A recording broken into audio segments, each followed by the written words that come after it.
United Boro People Organization खौसेथि बर' सुबुं आफादनि 9थि बोसोरसालियाव जुथुमा एनुवेल कनफारेन्स गुवाहाटीनि बे श्रीमन्त शंकरदेव कलाक्षेत्रआव लानाय जादों आरो दिनै नैथि साननि हाबाफारियाव मोनसे सेमिनार दङमोन चेलेन्जेस एन्ड स्कोप माने इन ग्रेट बड' nation building with United social movement बे मोनसे टपिक होदों बिथांमोना आरो बेखौ लानानै आंखौ बिथांमोना बेखेवगिरि आलासि हिसाबै लिंहरदोंमोन आं गिबियावनो इउबिपिअनि आफादगिरि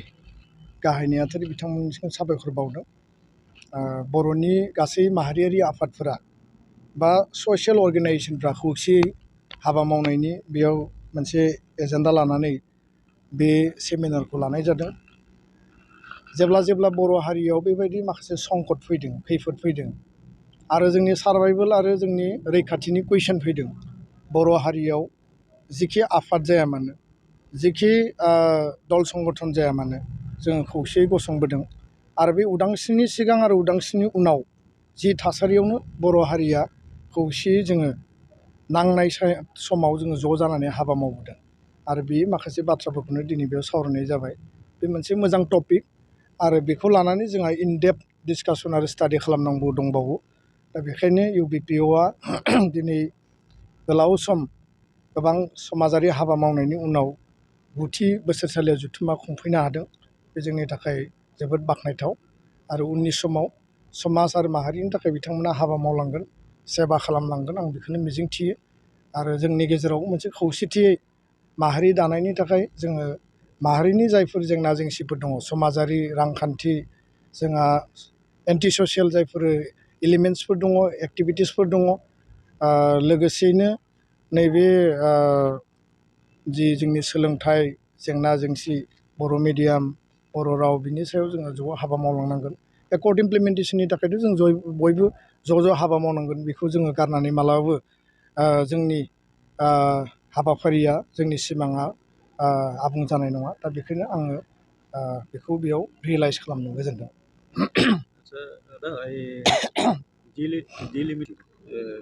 लोगोसे उदालगुरि डिलिमिटेसन समस्ति दाफामफिननाय बेखौ इलेक्सन कमिसन अफ इन्डिया भारतनि बिसायख'थिआव क'क्राझार समस्तिखौ डिरिजार्भ बा आनरिजार्भ खालामनानै अपेन देखायनाय जादों आरो उदालगुरिखौबो अपेन देखायदों दा बेखायनो जोंनि दाबिया जाबाय जे क'क्राझारा खुनु कारनाव डिरिजार्भ आनरिजार्भ जानो मोना बे स्टेटासखौ एज इट इज थानांगौ आरो बे जिहेतु 6 सिडुलनि सिङाव डिफु समस्तिया डिमा हासाव आरो कार्बि आंलं 6 सिडुलनि सिङाव डिफु समस्ति लकसभा क'क्राझारा 6 सिडुल समस्तिनि सिङाव दा 6 सिडुल एरेन्जमेन्टआ इन्ट्रेस्ट अफ द ट्राइबेल आरो ट्राइबेलनि प्रटेक्सन राइट्स एन्ड प्रिभिलेजखौ नोजोर होनानै 6 सिडुल क्रिएसन खालामदों जेराव ट्राइबेल थायो बेनो जुदि एसटिनिफ्राय बन्सित जायोब्ला जेराव ट्राइबेलनि प्रटेक्सननि बाथ्रा कनस्टिटिउसना होदों बेयाव जुदि एसटिनि माने राइट्सआ जुदि गैया जायोब्ला बेखौथ' जों मालाबाबो मानिनो हाया दा बेखायनो जोङो उइदाउट एनि कमप्रमाइज जोंनि स्टेन्डआ क्लियार जों बेयाव आपस खालामनाय नङा जे क'क्राझारा एज इट इज बियो माने समस्तिया बाहाल थानांगोन आरो बेयाव ट्राइबेलनि पपुलेसना खमायदों ओरै जादों बे जिखिनि बाथ्रा बुंदों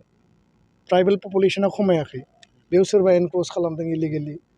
सन्देहजनक नागरिकफ्रा दिनै हाबफैबाय आरो बिनि थाखायनोथ' गोबां समाव दाङाबाजि जाबाय माहारियारि दाङाबाजि जे जोंनि जायगाखौ सोरबा दखल खालामनो नागिरदों जोंनि बेलेन्ड ब्लकनि ट्राइबेलनि हाखौ एनक्रच खालामदों आरो बे एनक्रच खालामनायखौ सरकारा प्रटेक्सन होनांगौ जायफोर एनक्रच खालामदों इलिगेलि एभिक्सन खालामनांगौ बे जोंनि दाबि खिन्थु बेखौ खालामनो थाङैयावनो दरं उदालगुरियाव जाबाय क'क्राझार चिरां धुबुरी बे मोनसे हारियारि दाङाबाजि जाबाय गोबां समाव बेबायदि जाबाय थेवबो सरकारा बिनि सायाव जेरैबायदि प्रटेक्सन होनांगौ बेखौ लाबोआखै आरो बेखायनो आं खावलायो जे खुनु कारनाव बेखौ कमप्रमाइज खालामनाय जानाय नङा आरो भारत सरकार आसाम सरकार इलेक्सन कमिसन अफ इन्डिया जोङो क्लियार मेसेज होदों जे नोंथांमोना ट्राइबेलनि इन्टारेस्टनि उल्था मावोब्ला गणतान्त्रिक शान्तिपुर्ण जंगि आन्दलन जागोन आरो गाबोनो जोङो इनिसियेलि बर'नि गासै माहारियारि आफाद जोंनि थुनलाइ आफाद ट्राइबेल संघ आरो गासै माहारियारि आफाद पलिटिकेल पार्टि UPPL BPF बर'आ बर' मानसि जोंनि बिजेपि खालामनाय बर' मानसि कंग्रेस माने दलाव जायफोर हाबा मावगासिनो दङ बयखौबो लानानै एक्स एमपि एक्स एमएलए जोङो ज' सावरायगोन बिथांमोननि मतामतखौ लागोन आरो इउनाइटेड मोनसे मुभमेन्टनि थाखाय जोङो बेयाव डिसकास खालामगोन आरो जोङो गुबुन गुबुन हान्जायाव थानो हानाय गोबां जोंहा एसे फारागथि थानो हानाय खिन्थु जातीय सार्थआव ट्राइबेलनि इन्ट्रेस्टआव पलिटिकेल राइट कनस्टिटिउसनेल राइटनि इन्ट्रेस्टआव बयबो ज' फैनांगौ आं बेखौनो गुरैयै खरगंग्लायै खावलायहरबाय गोजोन्थों डिलिमिटेसन समस्ति दाफामफिननाय बेखौ इलेक्सन कमिसन अफ इन्डिया भारतनि बिसायख'थि आय'गा फोसावदों 1 जानुवारिनिफ्राय बिनि जि अर्डार अधिघोषणाया आरम्भ जाबाय आरो बेबायदियै आसामनि 126टा समस्ति आरो 14टा लकसभा समस्ति बेखौ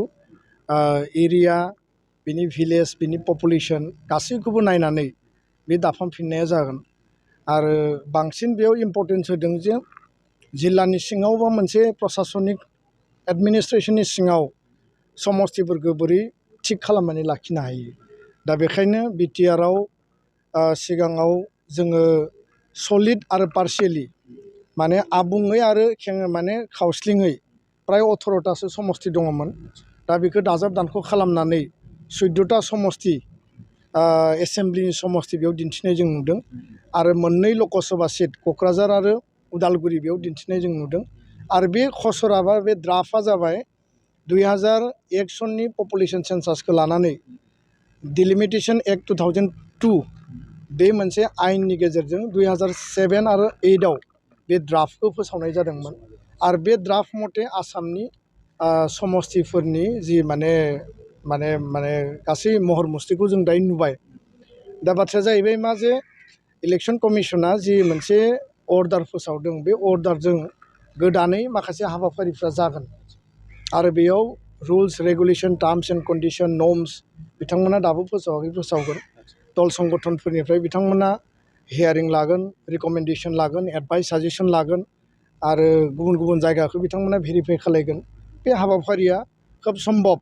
जों मिथिनायाव 6-8 मासनि गेजेराव जोबगोन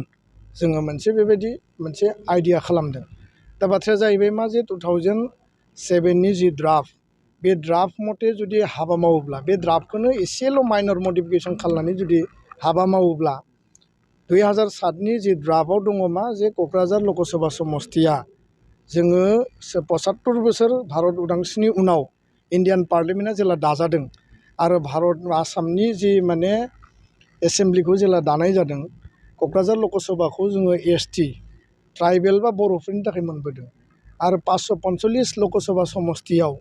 बा एमपिनि गेजेराव क'क्राझारनिफ्राय बर' मानसिया थांनानै